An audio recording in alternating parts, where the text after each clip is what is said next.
Hi friend, Manju Gupta recipe channel में आप सबों का स्वागत है। फ्रेंड, अगर आप लोगों ने हमारे चैनल को अभी तक सब्सक्राइब नहीं किया है तो प्लीज़ सब्सक्राइब ज़रूर करें। फ्रेंड, आज हम आलू और चावल के आटे से एक स्नैक्स तैयार करेंगे जिसे हम स्टोर करके रख सकते हैं। जब जी चाहे तब उसे हम फ्राई करके खा सकते हैं। तो चलिए, मैंने 3 आलू को धोकर अच्छी तरह से कद्दूकस कर लिया है और 1 कटोरी चावल का आटा लिया है मैंने।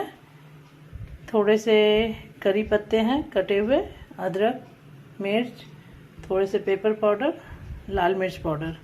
तो चलिए, सबसे पहले हम कढ़ाई में तेल गर्म करते हैं। मैंने कढ़ाई में 2 चम्मच तेल दिए हैं, रिफाइंड ऑयल है ये। अब इसमें थोड़े से जीरा और सरसों डालेंगे। अब चटकने के बाद इस आलू को डाल देंगे।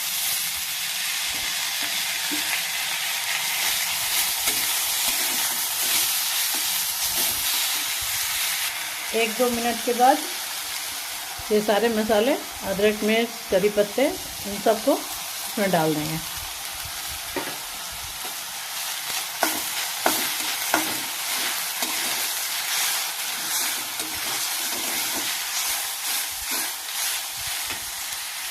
अब हम इसमें 1 कटोरी पानी डाल देंगे।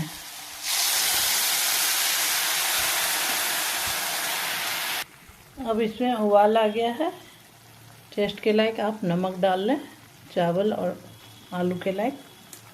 अब इसे अच्छी तरह से मिला लें। अब आप इसमें चावल के आटे को डालकर अच्छी तरह से मिक्स कर लें।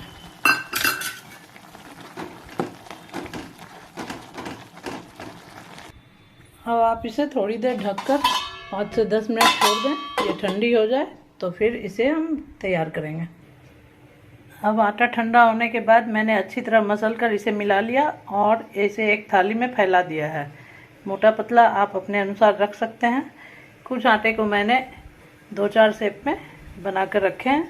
तो बस इनको फ्राई करना है और गर्मा गर्म एंजॉय करना है। तेल गर्म हो चुके हैं। चलिए, अब इसे फ्राई करते हैं। इसे आप अच्छे क्रिस्पी और ब्राउन होने तक तल लें। बाकी जो बचे हैं आप इसे एक लंच बॉक्स में डालकर पैक करके इसके फ्रिज में रख दें और जब मन करे तब इसे फ्राई करें और खाएं। मैं इसे पैक कर फ्रिज में रखने जा रही हूँ।